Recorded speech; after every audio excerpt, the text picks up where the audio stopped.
Hello students, आज की इस वीडियो में आज मैं कक्षा 10वीं वाले विद्यार्थियों को अंग्रेजी सब्जेक्ट के कुछ महत्वपूर्ण प्रश्न बताने वाला हूं।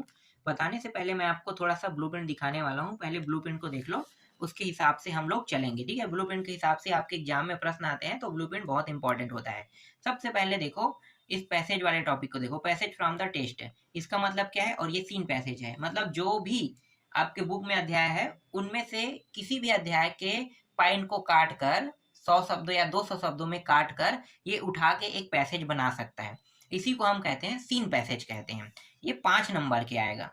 फिर एक आएगा अनसीन पैसेज। नवा टॉपिक देखो, अनसीन पैसेज। अनसीन पैसेज हम उसे कहते हैं जो आपके बुक के बाहर से हो, बुक से नहीं होता है ना। किसी भी टॉपिक को, एक निबंध है मान लो, जैसे माई हॉबी का या वंडर ऑफ साइंस का, उस निबंध को ही क्या कर सकता है, ये उस निबंध को ही पैसेज बना सकता है। ठीक है, यही कहलाता है अनसीन, अनसीन पैसेज। ठीक है, तो अनसीन पैसेज मतलब जो बुक से बाहर से हो। ये 8 नंबर के आएगा। फिर ऐसे आएगा 8 नंबर के, पैराग्राफ आएगा 4 नंबर के, और यहाँ पे समरी राइटिंग भी है। तो समरी राइटिंग जो है ये तो आप लोग नहीं बना पाओगे, लेकिन पैराग्राफ आसानी से बना पाओगे। तो पैराग्राफ जो है अथवा में रहेगा, और समरी मतलब दोनों में से एक को आपको बनाना है, तो पैराग्राफ आप बना पाओगे। समरी जो है उसमें कुछ पॉइंट दिए रहेगा, उन पॉइंटों को जोड़ के आपको बनाना रहेगा, तो ये थोड़ा समस्या वाला रहता है, तो इसको नहीं बना पाओगे। इसलिए पैराग्राफ को मैं मान सकता हूँ कि आप लोग बना लोगे। तो 4 नंबर का रहेगा।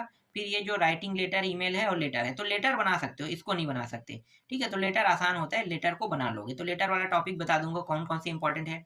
फिर नोटिस आएगा। नोटिस 4 नंबर में आएगा, इसको भी आप बना सकते हो। तो कुल मिलाकर अगर इन्हें जोड़ा जाए तो कुल मिलाकर ये हो रहा है 33 नंबर का। तो मैं अभी आपको 33 नंबर के बताने वाला हूँ। तो चलो देखते हैं 33 नंबर के प्रश्न में कौन कौन से इंपॉर्टेंट। सबसे पहले ना मैं आपको बताने वाला हूँ, पैसेज बताने वाला हूँ। ये अनसीन पैसेज है ना, यहाँ पे लिखा भी है अनसीन पैसेज। तो अनसीन पैसेज में आपको सबसे पहले पहले वाले को टिक कर लेना है। ये इंपॉर्टेंट प्रश्न है। The Himalaya are beautiful mountain वाला है, ये इंपॉर्टेंट प्रश्न है पैसेज में, इसको देखना है। ठीक है, सभी के पास परीक्षा बोध परीक्षा सार तो होगा, तो ये प्रश्न परीक्षा सार में भी मिल जाएगा। तो परीक्षा सार में भी है, तो आसानी से इसे आप प्रैक्टिस कर सकते हो। दूसरा प्रश्न ये है, दूसरा कोई टिक लगाना है, milk milk is the best food वाला। ठीक है, तो ये आपको आसानी से मिल जाएगा, ये परीक्षा बोध है। और आपके पास अगर परीक्षा सार होगा तो ये जो प्रश्न है ये दूसरे जगह होगा, लेकिन आसानी से मिल जाएगा ये, क्योंकि ज़्यादा प्रश्न नहीं, इसमें 14-15 ही प्रश्न है, तो ये आसानी से मिल जाएगा। तो इस प्रश्न को आपको देखना है, ये इंपॉर्टेंट प्रश्न है। फिर तीसरा देखो, तीसरे वाले को टिक कर लेना है। ठीक है, हेलेन केलर वाला जो है ना, ये इसको टिक कर लेना, ये भी बहुत इंपॉर्टेंट प्रश्न है।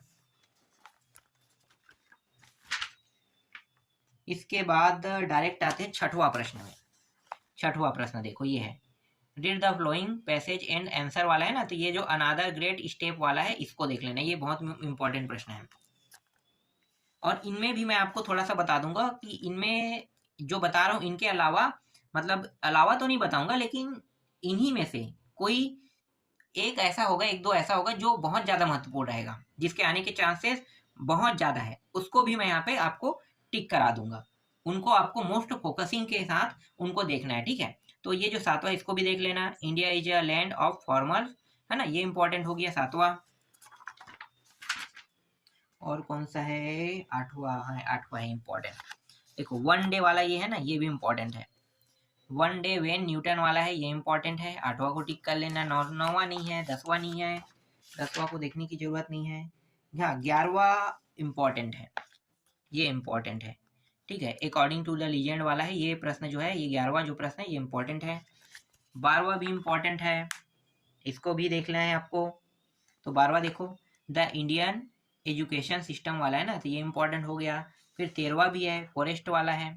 ठीक है, ये फॉरेस्ट और कॉल्ड वाला ये इंपॉर्टेंट हो गया, हो जाएगा, इसको भी देख लेना। ये जो अभी ये फॉरेस्ट वाला मैंने बताया ना, ये छोटे प्रश्न है, याद रखना 5 नंबर में आएगा, ये आएगा तो बड़े प्रश्न में नहीं आएगा। ये भी 5 नंबर के लायक है, तो 5 नंबर में इसको भी देख लेना। अभी मैंने 8 नंबर के अनसीन पैसेज बताया ना, तो अनसीन के साथ कुछ प्रश्न ऐसे जो सीन भी जुड़े हुए हैं इसमें, तो 2-3 प्रश्न सीन के हैं, तो सीन का भी इसी में ऐड हो गया है। तो 8-5-13 नंबर का इसी में मान लो ऐड है। ये प्रश्न भी इंपॉर्टेंट है, फॉरेस्ट इज इंपॉर्टेंट वाला है ना, ये हो गया। और एक प्रश्न और है यहाँ पे, ये वाला। ठीक है, ये इंपॉर्टेंट है, देखो मॉडर्न फूड वाला है, ये इंपॉर्टेंट है। फिर पोएट्री से आ सकता है तब की बात है, पोएट्री से ना आए तो ज़्यादा बेटर है। पोएट्री मुझे खुद समझ में नहीं आता है तो मैं आपको क्या समझाऊंगा इसको, है ना। पोएट्री जो है इसमें जो लिखा हुआ शब्द है ये काफ़ी कठिन है, काफ़ी हार्ड है, क्योंकि पोएट्री वाले जो शब्द है, पोएट्री मतलब कविता, है ना। तो कविता जो है हिंदी में ही जब हम पढ़ते हैं तो हमें बहुत कठिन लगता है, उनके जो अर्थ है वही हमें बहुत कठिन लगता है। तो ये कविता तो अंग्रेजी में लिखा हुआ है, तो अंग्रेजी के कविते को ही समझना बहुत दिक्कत होगा, है ना। तो मैं आशा करता हूँ अगर आ जाए प्रश्न पोएट्री से 4-5 नंबर में, तो जो मैं बता रहा हूँ वही आए तो ज़्यादा बेटर है। तो इनको एक बार देख लेना, जैसे ये प्रश्न है पोएट्री का, और ना आए तो ज़्यादा अच्छा है, क्योंकि पोएट्री के प्रश्न को तुम नहीं बना सकते। पोएट्री को पहले समझना पड़ेगा, समझने के बाद उनके जो ऑप्शन है उसको ध्यान से देखना पड़ेगा, तब जाके ये प्रश्न बनेगा। फिर इसके बाद ये देखो, ये 11वां वाला ये वाला है, ठीक है। His house is in the village वाला है, ये हो गया। और एक प्रश्न है, ये 4 ही प्रश्न बताऊंगा इसमें, ये वाला है, ठीक है। वाइन कम सॉफ्टली, ये वाला। और एक है ये सारे प्रश्न आसानी से मिल जाएगा तुम्हें, तुम्हारे परीक्षा बोर्ड और परीक्षा सार में, ठीक है। अब देखो ये बहुत हार्ड है, लेकिन ये जो है ना ये बहुत आसान है। मैं आपको बताता हूँ एक प्रश्न, देखो ये जो प्रश्न है, चलो मैं बता देता हूँ। अब बताना तो नहीं चाह रहा था, लेकिन यहाँ पे मैं बता, देखो ये जो है ये पैसेज है, ठीक है। पहला पैसेज ही देख लेते हैं। ये पैसेज तुम्हें अगर कठिन लग रहा होगा तो मैं आपको बता देता हूँ कि बिल्कुल कठिन नहीं होता है, इसके अर्थ मुझे ऐसे ही पता चल जाता है। देखो क्या लिखा है, the Himalayas are beautiful mountain in the north of India. इसके कहने का मतलब क्या है, ये जो हिमालय पर्वत है वो बहुत खूबसूरत है, और ये हमारे भारत देश के किस दिशा में है, नॉर्थ मतलब उत्तर दिशा में है, ठीक है। आगे पढ़ो, they stretch 2000 miles from Kashmir to Assam. इसका कहने का मतलब ये है कि ये फैला हुआ है कश्मीर से असम तक के फैला हुआ है, और इसके जो कुल लंबाई है वो 2000 मील्स तक के है, कह के बता रहा है, ठीक है। ये भी आपको समझ में आ गया।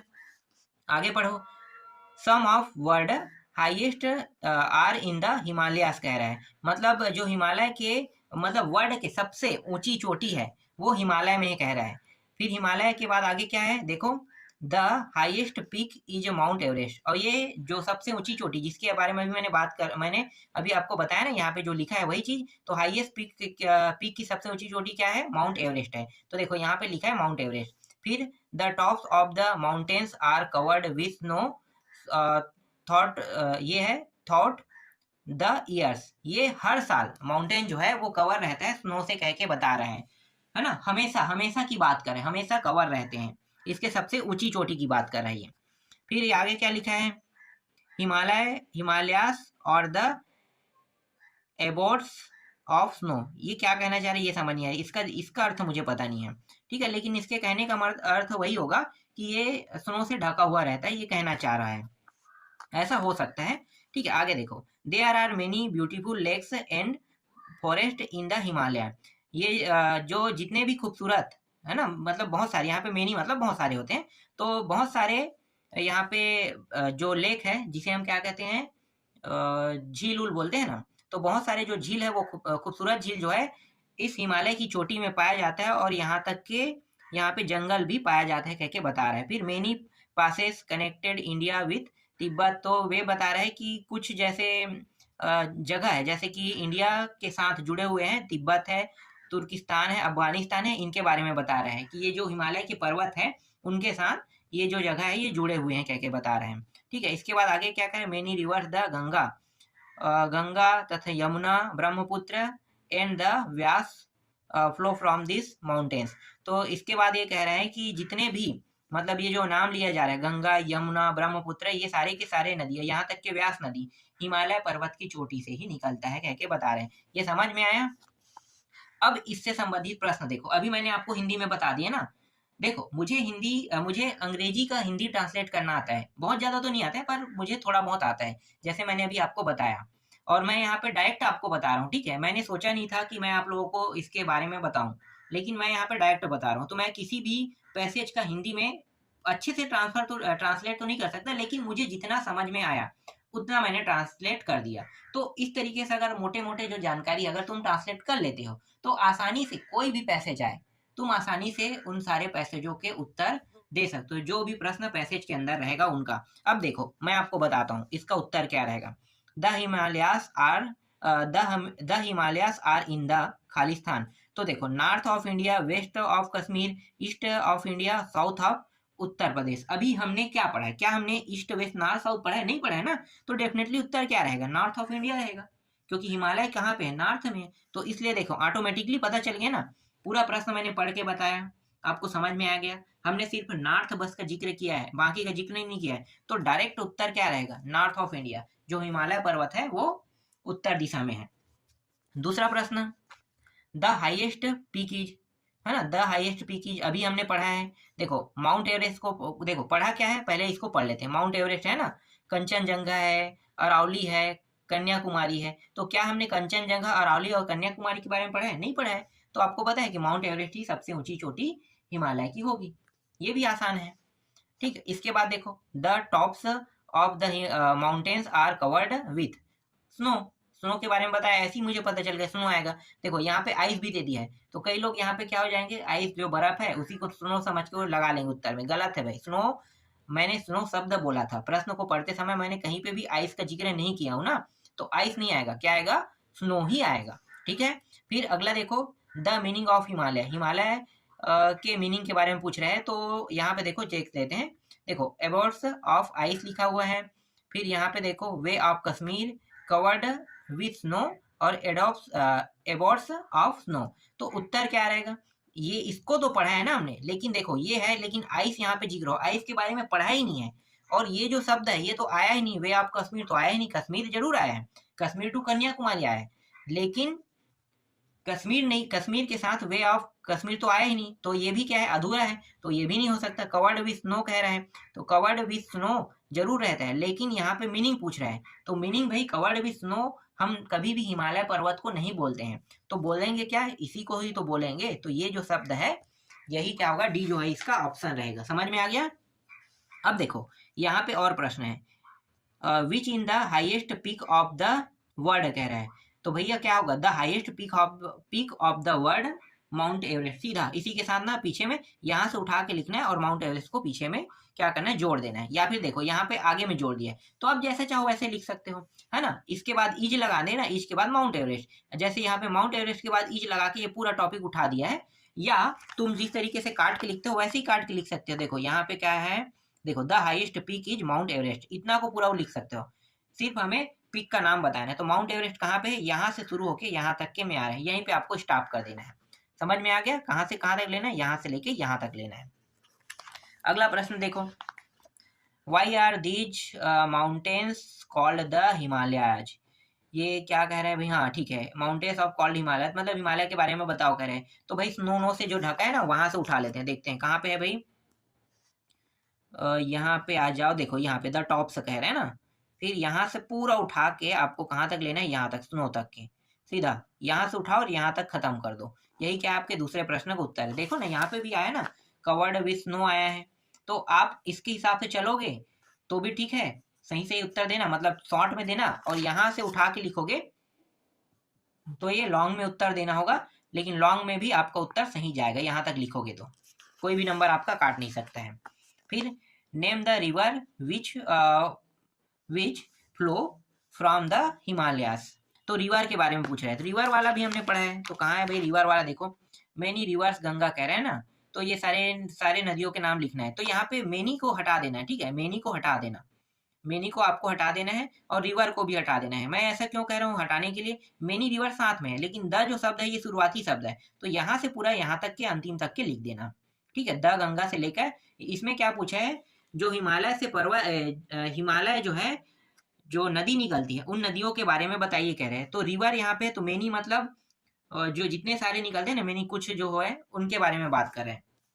ठीक है, तो हमें कुछ के बारे में बात नहीं करना, जो यहाँ पे लिखा है बस वही को। तो इसको हटा के इस पूरे को लिख सकते हो, तो आपको पूरा में पूरा नंबर यहाँ भी आपको मिल जाएगा। फिर अगला देखो, ये है what did the word Himalayas mean. यहाँ पे हिमालय का वही अर्थ पूछा है और वही आएगा, देखो एबोर्ड्स ऑफ स्नो। ठीक है, वही आएगा। फिर यहाँ पे क्या है? What connect India with Tibet Afghanistan. ठीक है, तो ये पूरा लिखना है भाई। मेनी मेनी पासेस, मतलब बहुत सारे ऐसे हैं। देखो यहाँ पे क्या लिखा है, देखो यहाँ पे तिब्बत से सीधा शुरू करना है, इसके आगे को मतलब हाँ यहाँ से भी ले सकते हो, मेनी से यहाँ पे स्टार्ट कर सकते हो, क्योंकि सिर्फ इन तीनों के यही तीनों बस नहीं है, इसके अलावा और कई जगह जो जुड़े हुए हैं, तो हम यहाँ पे मेनी का उपयोग कर सकते हैं। ठीक है, मेनी का उपयोग कर सकते हो, और नहीं करना चाहो तो भी कोई दिक्कत नहीं है। बस आपको बताया कनेक्ट विथ इंडिया, इस तरीके से पूरा यहाँ तक के आपको लिख देना है, तो भी आपको पूरा में पूरा नंबर मिल जाएगा। ठीक है, तो इस तरीके से ये प्रश्न भी बन रहा है। और देखो और क्या है भाई, 8 नंबर का प्रश्न एग्जाम में आता है ना, तो ये 8 नंबर का टॉपिक है। फिर यहाँ पे find out the word word from the passage, इस पैसेज का अर्थ क्या होगा कह रहे हैं, तो इस पैसेज का नाम तुम क्या रख सकते हो, नहीं अर्थ पूछ रहे हैं ना, नाम तो नहीं पूछ रहे हैं। ठीक है, तो इस का अर्थ क्या होगा, अब ये तो मुझे पता नहीं है, इसके बारे में ज़्यादा कुछ मुझे भी जानकारी नहीं है। देखते हैं क्या क्या है। एक है फ्लेक्सिबल, हाँ इसका मतलब ये पूछ रहा है कि ये जो वर्ड है, ये वर्ड है, पैसेज के बारे में नहीं कहा है। ठीक है, ये जो वर्ड दिया है, ये इस वर्ड का अर्थ पैसेज के हिसाब से क्या होगा पूछा है ना, अब समझ में आ गया। फ्लेक्सिबल है, इसको हम क्या कह सकते हैं, स्ट्रेच बोलते हैं। स्ट्रेच शब्द हमने पढ़ा है कि नहीं पढ़ा है, इसमें स्ट्रेच शब्द पढ़ा है कि नहीं पढ़ा है, नहीं पढ़ा है ना, लेकिन हमें तो पता है ना कि फ्लेक्सिबल को हम क्या कह सकते हैं, स्ट्रेच कह सकते हैं। कुछ चीज़ों के बारे में पढ़ा है, जैसे हाईएस्ट, देखो यहाँ पे हाई पॉइंट है, तो हाई पॉइंट को हम पीक बोलते हैं। ठीक है, एक मिनट इसे सीधा कर लेता हूँ। देखो हाई पॉइंट का मतलब होता है पीक होता है। फिर यहाँ पे हाउस ऑफ आइस है, तो स्नो से कवर है, उसको लिखना है कवर्ड विथ स्नो। फिर है ए narrow opening between hill side, hill side जो है इसको पासेस बोलते हैं। ठीक है, पासेस बोलते हैं, तो इसे पासेस कहना है। तो इस तरीके से पैसेज को बनाया जाता है। पैसेज के बारे में जब आप जानोगे तभी आप इसको बना पाओगे। पैसेज ज़्यादा कठिन नहीं होता है, बस जानना ज़्यादा जरूरी होता है कि आप अंग्रेजी का कितना हिंदी में अर्थ कर सकते हो। जब आप हिंदी में अर्थ करना जान जाओगे तो आसानी से पैसेज जो है वो बन जाएगा। चलो अब मैं आपको निबंध बता देता हूँ। निबंध में इंपॉर्टेंट निबंध, ये हर साल आने वाला निबंध है, जिसे हम wonder of science, science is our daily life के नाम से भी देखते हैं, है ना। साइंस साइंस, इसके बाद a blessing of a career, curse वाला है ना, ये हो गया कि मतलब ये कर्स भी कैसे हो सकता है। Advantage and disadvantage of science कह के इस तरीके से भी आ सकता है, मतलब इसे अलग अलग नामों से भी जाना जाता है, और ये अलग अलग नामों से भी आ सकता है एग्जाम में। तो अब आपको घबराना नहीं है और डरना नहीं है। साइंस शब्द का जिक्र हो, इसका मतलब वो वंडर ऑफ साइंस से संबंधित प्रश्न है। जैसे ब्लेसिंग ऑफ ए कर्स के नाम से आ गया, तो आप समझने लगो कि ये है क्या, है ना। तो आपको समझ जाना है कि ये भी वंडर ऑफ साइंस ही है। तो एक सबसे महत्वपूर्ण प्रश्न है जिसे मैं आपको हमेशा सजेस्ट करता हूँ कि इसको आपको अच्छे से याद कर लेना है, और आपके एग्जाम में आने वाला प्रश्न है, ये एकदम इंपॉर्टेंट। देख लो, हर साल आया है, 18 में भी आया है, ठीक है, 19 में भी आया है, ठीक है, उसके बाद 20 में, 20 में नहीं दिखा रहा है ना, क्योंकि 20 और 21 में कोरोना काल था। तो कोरोना काल में भाई सबका पेपर पता है कैसे हुआ है, 2 साल तो ऐसे ही निकल गया है। तो 20 और 21 में तो आप लोगों का पेपर नहीं हुआ है ना। फिर 22 में देखो, 22 में एबीसी से एबीसी, मतलब ये तीनों सेट में ही आएगा। 22 में आ गया, फिर यहाँ पे 23 में आ गया, और फिर यहाँ पे 24 में आ गया, मतलब हर साल आया है। तो जब हर साल आता है तो आप इसको क्यों छोड़ोगे, हर साल आने वाले को तो पढ़ना ही ना। तो ये हो गया आपका एक और मैं आपको बताता हूँ, ये मेरी तरफ से सबसे इम्पोर्टेंट है, तो आप लोगों को इसको अच्छे से रखना है। दूसरा मेरी तरफ से सबसे इम्पोर्टेंट प्रश्न ये निबंध ये है, ठीक है। माई हॉबी जो है 1 साल बस रुका था। देखो 18 में, 19 में आया था, फिर 22 में, 20-21 को तो पता है आपको, है ना। उसके बाद 23 में, 24 बस में ये नहीं आया था। तो 24 में नहीं आया, ऐसा नहीं हो सकता कि ये अब 25 में नहीं आएगा, 25 में आ सकता है। इसके अलावा, अब दोनों के अलावा और मैं बता देता हूँ। देखो इस साल चुनाव हो रहा है, चुनाव से तो नहीं आएगा, चलो छोड़ो यार, और क्या देखें। ठीक है, इतना काफी है ना। 1-2 तब भी बता देता हूँ, जो भी अच्छा लगेगा पढ़ लेना। देखो ये स्पोर्ट्स से संबंधित है, ये प्रश्न है, ये टिक कर दिया हूँ क्या ऐसी, ठीक है कोई दिक्कत नहीं, ये प्रश्न है। ज़्यादा प्रश्न इसमें देखने की जरूरत नहीं है। अलग अलग नाम से मोबाइल क्रांति वाला आ जाएगा, मोबाइल क्रांति वाला आ गया था, इन्वायरमेंट से आ गया था। लेकिन इन दोनों के अलावा जैसे 4 ऑप्शन है, 4-5 ऑप्शन, उनमें माई हॉबी या वंडर ऑफ साइंस तुम्हें देखने को मिलेगा ही मिलेगा। इसलिए मैं आगे और सजेस्ट नहीं करूंगा, उतना काफ़ी है। ठीक है, 2 ही काफ़ी है, आगे सजेस्ट करने की जरूरत भी नहीं है। आगे के जो आगे के रहेंगे वो इतना इंपॉर्टेंट नहीं रहेगा। सेलिब्रेशन से भी आ सकता है, पॉपुलेशन से भी आ सकता है, ऑप्शन में तो रहेगा ना। और फेस्टिवल से भी आ सकता है, एनी फेस्टिवल का ताती है। एनी फेस्टिवल एकदम इंपॉर्टेंट प्रश्न है, एकदम इंपॉर्टेंट है ये भी। फिर भी मैं आपको सिर्फ 2 ही दूंगा, 2 इंपॉर्टेंट है, 2 आ रहे हैं तो हम बाकी को देखेंगे ही नहीं। चलो अब मैं आपको लेटर बताता हूँ। एक फॉर्मल होता है, एक इनफॉर्मल होता है ना। तो हम लोग फॉर्मल लेटर में मैं आप लोगों को बताऊंगा, जिसे हम एप्लीकेशन कहते हैं। ठीक है, तो लेटर में कौन कौन सा देखना है। देखो लेटर में एक तो है ये, इस लेटर को पूरा पढ़ोगे तो आपको पता चलेगा कि ये प्रिंसिपल को रिक्वेस्ट कर रहे हैं कहाँ जाने के लिए, परमिशन मांगने के लिए, टूर में। ठीक है, टूर और पिकनिक को अगर आप अलग अलग समझते हो तो मैं इसे अलग अलग नहीं समझता हूँ। मैं टूर का मतलब भी पिकनिक ही समझूंगा। अब अगर आप कहीं घूमने जा रहे हो तो मतलब पिकनिक पे ही जा रहे हो, है ना। कहते हो नहीं टूर में जा रहे हैं। हाँ, लेकिन इसका कोई जो कारण होता है वो अलग अलग होते हैं। कई बार क्या होता है, जैसे आप टूर में जा रहे हो कह रहे हो, किसी को कह देते हो पिकनिक में, है ना। तो टूर जो होता है, एक टूर होता है कि आप कहीं अम्यूजमेंट पार्क जा रहे हो सिर्फ किसी चीजों को देखने के लिए, स्टडी वाले फॉर्म के लिए।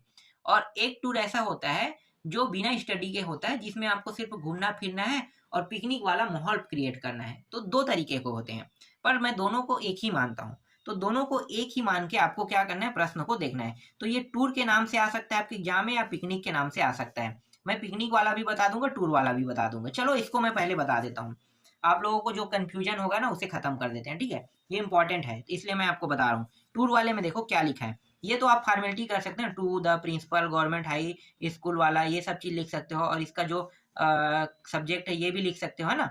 परमिशन किसके लिए मांग रहे हैं, टूर में जाने के लिए परमिशन मांग रहे हैं, तो ये तो लिख लोगे, यहाँ तक तो सबको आता है। इसके बाद यहाँ पे ये जो टॉपिक है इसको जानना बहुत जरूरी है। चलो इसको भी मैं हिंदी में अनुवाद करके बताता हूँ। देखो, I beg to say that we are the student of the class, कौन से क्लास का भाई, क्लास 10th, है ना। When to go on in educational tour कह रहे हैं of South Indian, South India बोल रहे हैं, during the winter vacation this year कह रहे हैं। कहना क्या चाह रहे हैं, जैसे I beg to say that मतलब सनम्र निवेदन है कि मैं कक्षा, यहाँ पे मैं नहीं है, वी कह रहा है इसलिए हम कहेंगे, इसलिए यहाँ पे क्या कहेंगे, हम कहेंगे। तो हम कक्षा 10वीं के स्टूडेंट हैं और हम सभी के सभी एजुकेशनल टूर के लिए साउथ इंडिया की ओर विंटर के समय वेकेशन टूर पर जाने वाले हैं। उसके बाद क्या कह रहे हैं, our class teacher ML mister GL Sharma has kindly agreed to go with us. इसका कहने का मतलब ये है कि हमारे साथ जो क्लास टीचर है, जिनका नाम क्या है, मिस्टर GL शर्मा है, वो भी हमारे साथ जाने के लिए तैयार हो गए हैं।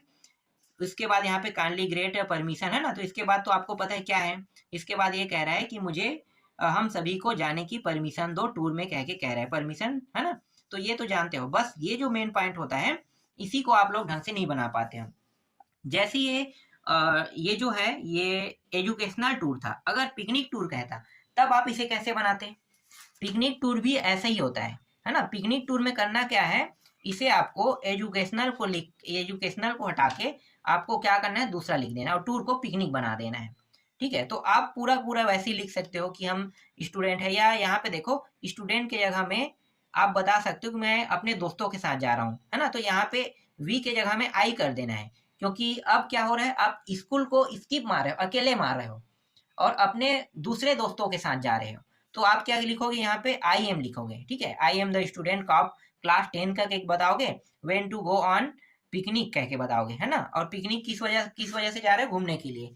तो घूमने वाला है तो टूर पिकनिक लिख देना। ठीक है, एजुकेशन को हटाकर टूर पिकनिक साउथ वेकेशन ये पूरा लिख सकते हो। ठीक है, इस समय जाने वाला हो, और यहाँ पे आपको डेट भी बताना पड़ेगा, क्योंकि आप जिस दिन छुट्टी मांग रहे हो ना उस दिन के लिए डेट तो बताना पड़ेगा। तो यहाँ पे आपको क्या लिखना है, डेट लिखना है। डेट को दर्शाना पड़ेगा कि हम लोग इस डेट में जाने वाले हैं, तो वी लिखना है। ठीक है, वी मतलब हम होता है, तो वी आर पीपुल, इस तरीके से आपको लिखना है, वी आर पीपुल डेट कह के इस प्रकार से लिख के आपको क्या करना है, डेट को दर्शाना है और उस डेट से उस डेट तक के हमें जाना है, उस प्रकार से आपको लिखना पड़ेगा। फिर इस दिन छुट्टी देने की कृपा करें, वही वाला है। तो इसके बाद kindly great permission go to on, इसके बाद पिकनिक टूर, है ना, साउथ इंडियन, ये पूरा आपको इस तरीके से सेम सेम लिख देना है। मतलब इसी प्रश्नों को देखो, मैंने इसी प्रश्नों को पिकनिक में भी कन्वर्ट कर दिया। ठीक है, पिकनिक में भी मैंने कन्वर्ट कर दिया। इसके बाद ये थैंक यू, फिर यू, ये देखो ये सब गलत लिखा है ना, ये हमेशा इस साइड में रहता है, थैंक यू हमेशा बीच में रहेगा। फिर ये जो ये वाला जो पॉइंट है और ये पूरा पॉइंट है, ठीक है, डेट को छोड़कर ये पूरा पॉइंट यहाँ पे और डेट यहाँ पे रहता है।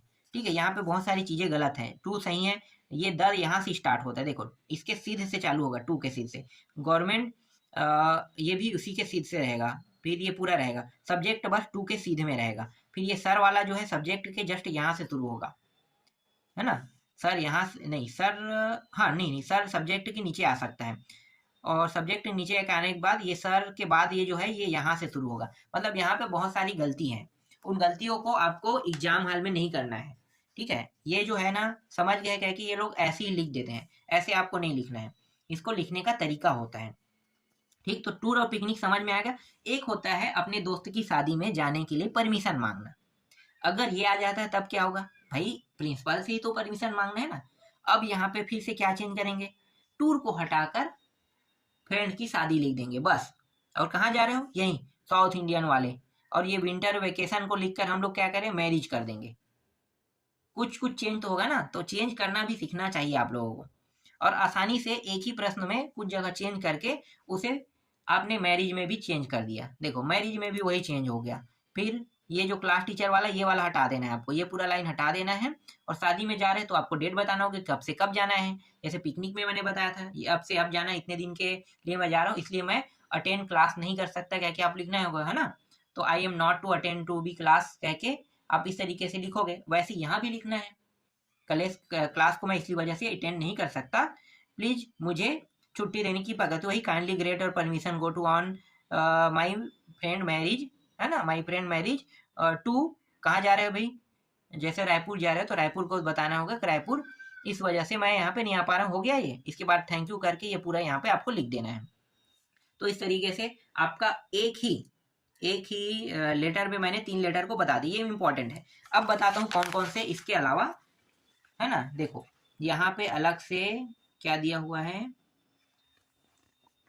हाँ ये पिकनिक वाला है, देख लो पिकनिक वाला है। अब देख सकते हो पिकनिक वालों को इन्होंने किस तरीके से प्रदर्शित किया है। जैसे मैंने बताया वैसे अगर लिखना चाहते हो तो वैसे लिख सकते हो, और इसको पढ़ना चाहते हो इसको पढ़ सकते हो। तो मैं ज़्यादातर आपको सजेस्ट करूंगा कि मैंने जो बताया है उस टाइप से ज़्यादातर देखना, ठीक है, वो ज़्यादा बेटर रहेगा है, क्योंकि कुछ चीज़ों को चेंज करना बहुत आसान होता है। तो ये पिकनिक वाला हो गया। और एक है, ये कौन सा है, बुक बैंक से। देखो बुक बैंक से बुक निकालने वाला, ये इंपॉर्टेंट है। बुक बैंक से बुक निकालना, फीस माफ करना और फीस कंसेशन, ये तीनों एक जैसा है, तीनों एक जैसा। मैं तो तीनों को एक ही मानता हूँ। जैसे मैंने बाकी में जैसे बदलाव किए वैसे ही इसमें भी आप लोग बदलाव कर सकते हो। तो ये एक हो गया, ठीक है। और ये तीनों को देखना है, इन तीनों में से इंपॉर्टेंट ये भी है। ये कौन सा है, किस चीज की, हाँ फीस कंसेशन के। फीस कंसेशन देखो यहाँ पे फीस कंसेशन वाला है, फीस माफ करना है ना। ये हो गया लेटर में। एक है ट्रांसफर सर्टिफिकेट का, ठीक है, और एक है चरित्र प्रमाण पत्र, नहीं ये तो करेक्टर सर्टिफिकेट का है। और एक है चरित्र प्रमाण पत्र, ये हो गया। और एक है ट्रांसफर सर्टिफिकेट, नहीं बताया हूँ क्या ट्रांसफर सर्टिफिकेट का, टीसी का कहाँ गया, ट्रांसफर सर्टिफिकेट का मुझे नहीं मिल रहा है। ट्रांसफर सर्टिफिकेट का बहुत इंपॉर्टेंट है, ठीक है। ट्रांसफर सर्टिफिकेट का यहाँ पे नहीं है, ट्रांसफर सर्टिफिकेट का देख लेना। मैं एक बार और देख लेता हूँ कहीं पे है क्या। ये हो गया, ये तो नहीं है ट्रांसफर, ये तो टूर का है, ये भी नहीं है। ये कौन सा है,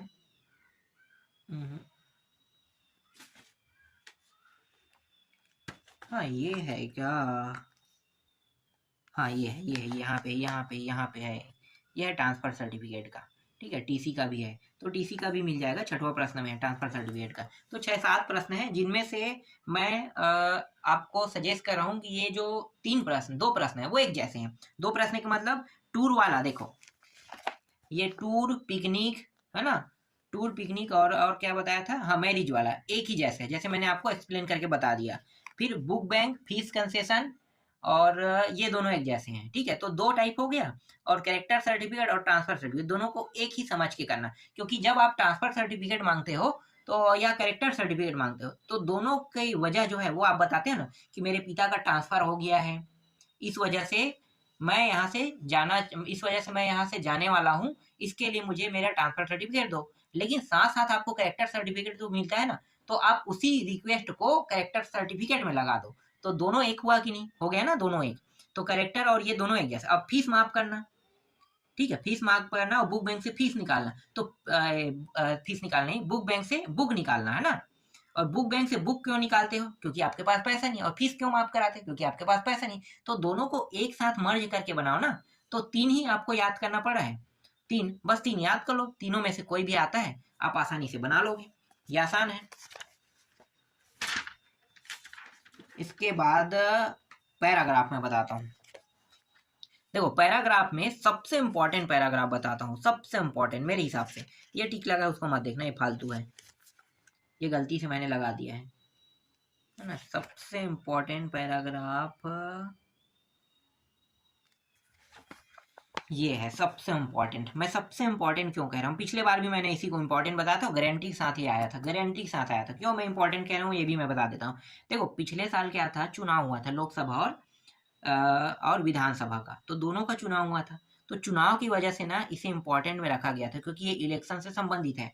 और अभी भी छत्तीसगढ़ में चुनाव होने वाले हैं, अभी चुनाव नहीं हुआ है लेकिन चुनाव होने वाला है। तो चुनाव हो सकता है जनवरी में हो सकता है या फिर मार्च में भी हो सकता है। तो चुनाव के दृष्टि से देखा जाए तो ये बहुत ज्यादा इंपॉर्टेंट हो गया। इसी तरीके से आपको सोचना पड़ेगा, ठीक है। जैसे यहाँ पे चुनाव हो रहे हैं ना, तो ये लोग ना पैसेज को चुनाव के हिसाब से लगा देते हैं। तो चुनाव के हिसाब के दृष्टि से देखा जाए तो ये बहुत इंपॉर्टेंट है, इसको देख लेना, ठीक है। ये जो है ये इसे हम समरी पैसेज कहते हैं। कुछ इस तरीके से समरी दिया रहेगा, इसको जोड़ के आपको बनाना होगा। तो समरी पैसेज के तौर पे मत पढ़ना, इसको पढ़ लेना, ठीक है। सीधा सीधा सीधा सीधा इसको पढ़ लेना, ज्यादा बेटर रहेगा। तो एक इलेक्शन से इंपॉर्टेंट हो गया, इलेक्शन से। और घटना और क्या हो सकता है भाई, एक है हेल्थ वाला, ठीक है। हेल्थ वाला भी देख लेते हैं, ये ज़्यादा इंपॉर्टेंट नहीं है लेकिन हेल्थ को मैं छोड़ नहीं सकता हूँ, क्योंकि ज़्यादा टॉपिक अगर नहीं मिलता है ना तो ये लोग हेल्थ को भी उठाएंगे, फिर स्मोकिंग वाले इंजूरियस वाले उठा सकते हैं इस टॉपिक को। देखो ये इंपॉर्टेंट टॉपिक है, इसको भी ये उठा सकते हैं, ठीक है। दूसरा तो सबसे इंपॉर्टेंट में यही है। दूसरा देखो, पहला सबसे इंपॉर्टेंट में कौन हो गया, पहला हो गया आपका इलेक्शन, दूसरा स्मोकिंग इज डेंजरस वाला हो गया, ठीक है। ये ज्यादा इंपॉर्टेंट दूसरा, क्योंकि ये हेल्थ वाला ही है। तो हेल्थ और ये दोनों एक जैसे हैं लेकिन हेल्थ का अलग ही लेंगे, ठीक है। तीसरा आप मान लो हेल्थ को, और एक और देख लेते हैं, 3 के बाद एक और तो मुझे दिख नहीं रहा है। हेल्थ हो गया। एक ऐसे प्रश्न है जो ट्रिप बस्तर वाला है। हाँ, इंडियन फार्मर को देख लेते हैं। देखो भारत देश में अभी जो फार्मर लोग हैं ना, जो किसान हैं, वो प्रोटेस्ट भी कर रहे हैं। तो प्रोटेस्ट कर रहे हैं तो इसको इम्पोर्टेंट के तौर पे ले सकता है। तो ये हो गया आपका चौथा। तो चौथा हो गया, तो समझ जाओ कि 3 जो प्रश्न है वो सबसे इंपॉर्टेंट है, ठीक है। 4 बताए, चारों को देख लेना। अब इन चारों से अब एक भी नहीं आता तो मैं कुछ नहीं कर सकता, लेकिन मेरे हिसाब से ये चारों में से एक जरूर आना चाहिए। अब वो तो मुझे पेपर के दिन ही पता चलेगा। तो इन चारों में से देख लेना, ठीक है, इंपॉर्टेंट है। इसके बाद बाकी जो जितने भी प्रश्न बचा है उसको मैं किसी दूसरे वीडियो में आप लोगों को एक दिन खाली समय में बताऊंगा।